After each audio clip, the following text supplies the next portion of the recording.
ஏன் அவரை இன்னும் காணுமே? என்னதான் வேலை இருந்தாலும் பசி பொறுக்க மாட்டானே.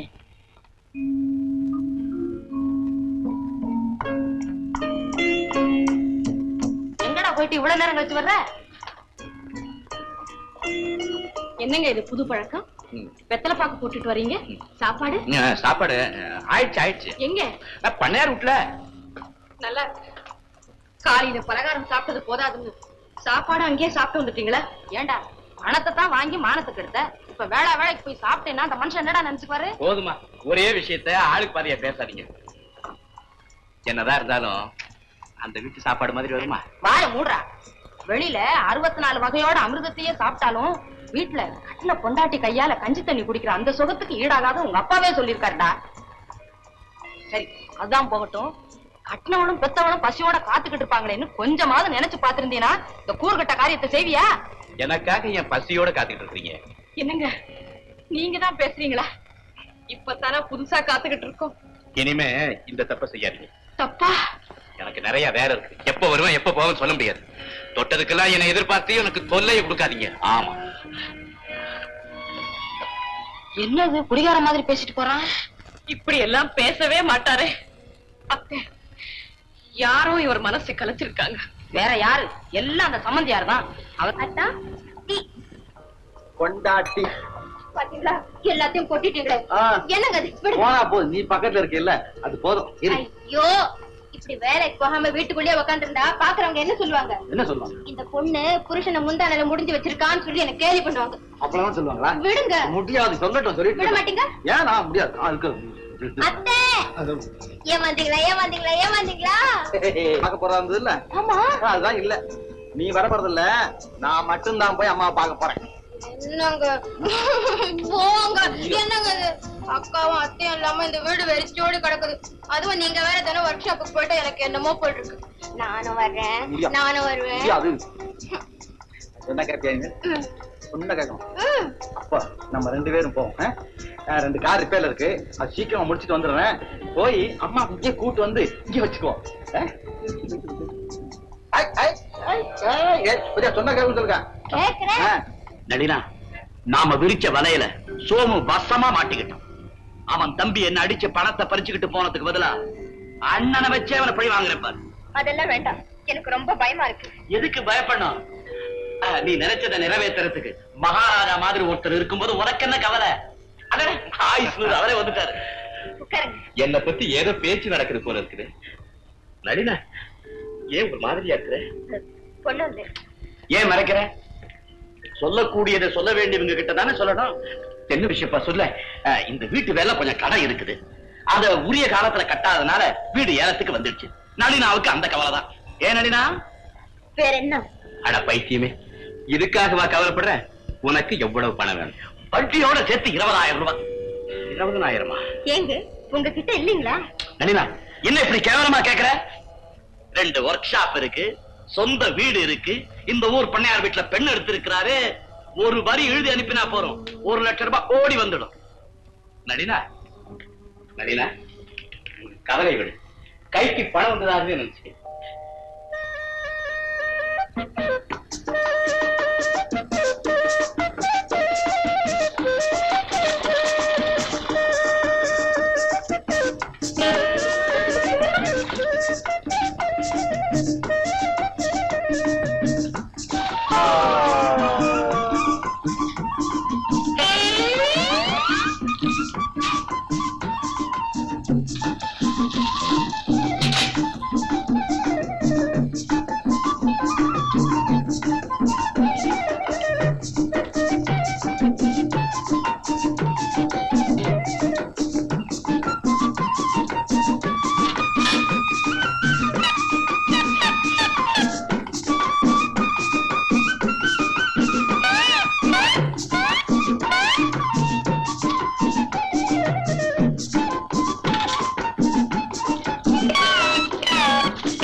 கழுவிக்கணுமா? என்ன அதை நான் கேட்டேன், பதிலே பேச மாட்டேங்கிறேன்.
எல்லாத்தையும் வளைக்கிட்டியா?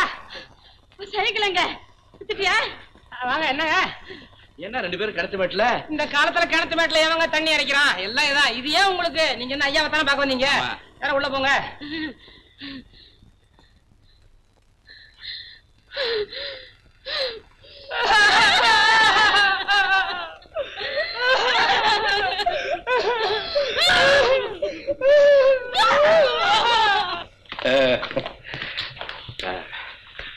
மாப்பிள்ள வந்துட்டாரா?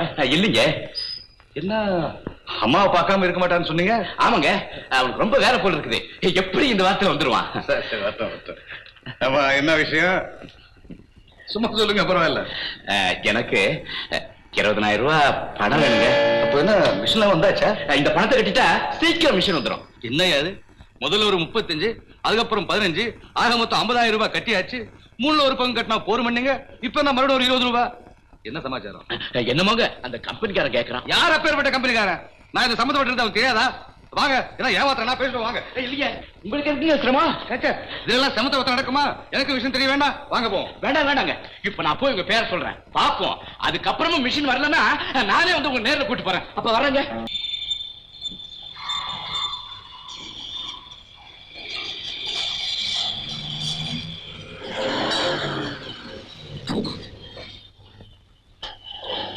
வாங்கயா வாங்க.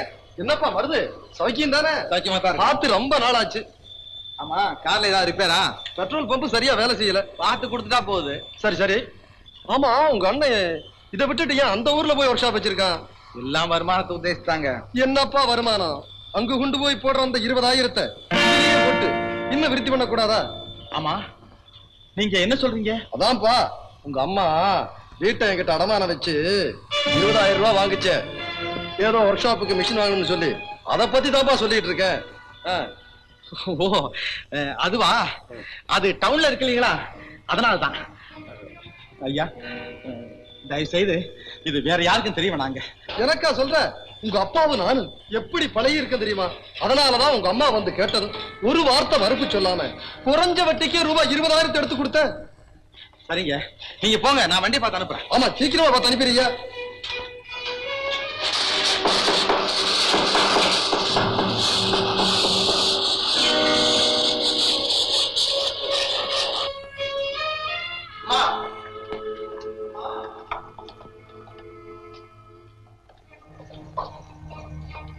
அண்ணே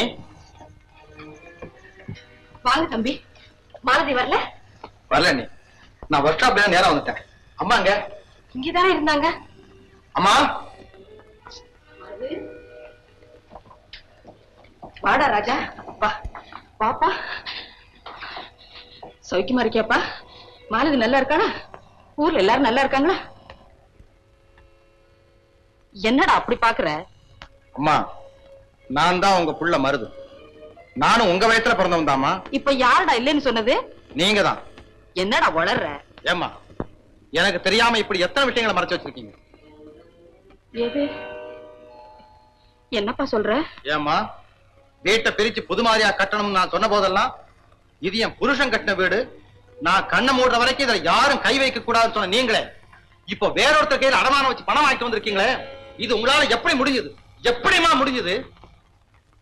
எனக்கு தெரிஞ்சா நான் சம்மதிக்க மாட்டேன்னு தானே நீங்க அவ்வளவு தூரம் அங்க வந்து என்ன பார்க்காம திரும்பி வந்துட்டீங்க. ஐயோ மாலதி, என்னை கொல்லாதப்பா. உங்க 2 பேருக்கும் சொந்தமான வீட்டை உனக்கு தெரியாம நான் அடமானம் வச்சது தப்புதான்டா. என்ன மன்னிச்சிடுறா. ஐயோ அந்த வார்த்தையை சொல்லி என்ன பாவியாக்காதீங்கம்மா. அம்மா வாங்கின படத்தை எனக்கு பங்கு கொடுக்கலையேன்னு நான் வருத்தப்படலாமா. மேல மேல பணத்தை கொடுத்து அண்ணனை கெடுக்கிறீங்களே, அதுதாம்மா எனக்கு வேதனையா இருக்கு. தம்பி உங்க அண்ணனை பத்தி அப்படி எல்லாம் நினைக்காதப்பா. தலைப்பிள்ளையாச்சே விட்டு கொடுப்பீங்களா? நானும் பாத்துக்கிட்டு தாமா வர்றேன். அண்ணா உங்களை எடுத்தறிஞ்சு பேசுறாரு, உங்களை மதிக்கிறதே இல்ல. அம்மா நான் உங்களை தெய்வமா கும்பிடுறேம்மா. உங்க வார்த்தைக்கு மறு வார்த்தையே சொல்றது இல்லையே. இருந்தாலும் என்னை விட அண்ணன் கிட்ட தானே உங்களுக்கு அன்பு அதிகம். ஏமா இந்த ஓரவஞ்சனை? ஓரவஞ்சனை இல்லப்பா தம்பி. ஒவ்வொரு பொண்ணோட வாழ்க்கையிலையும் ஒரு கண்டம் இருக்கு, அதுதான்டா தலைப்பிரசவம். ஐயோ அது இப்ப நினைச்சாலும் எப்படி இருக்கு தெரியுமா? அதுல சுகப்பிரசவம் ஏற்பட்டு நல்லபடியா ஒரு பிள்ளை பெத்துட்டான்னா அதுதான்டா அவளுக்கு மறுபிறவி. அப்படி உயிருக்கு போராடி நொந்து பெத்த அந்த தலைப்பிள்ளை நல்லவனோ கெட்டவனோ அவன் மேலதான்டா ஒவ்வொரு தாய்க்கும் அளவு கடந்த பாசம் இருக்கும். அதனாலதான் தாய்க்கு தலைமகன்னு சொல்றாங்க. இதெல்லாம் உனக்கு எங்க தெரிய போகுது? உன் வயசுல எனக்கு ஒரு பொண்ணு இருந்தான்னா அவளுக்கு தெரியும்டா நான் சொல்றதோட அருமை. இப்ப நானும் தெரிஞ்சுக்கிட்டேம்மா, நானும் தெரிஞ்சுக்கிட்டேன். அம்மா அண்ணனுக்காக நீங்க பட்ட கடனை நான் எப்பாடுபட்டாலும் அடைச்சிடுறேம்மா. கவலைப்படாதீங்கம்மா, கவலைப்படாதீங்க.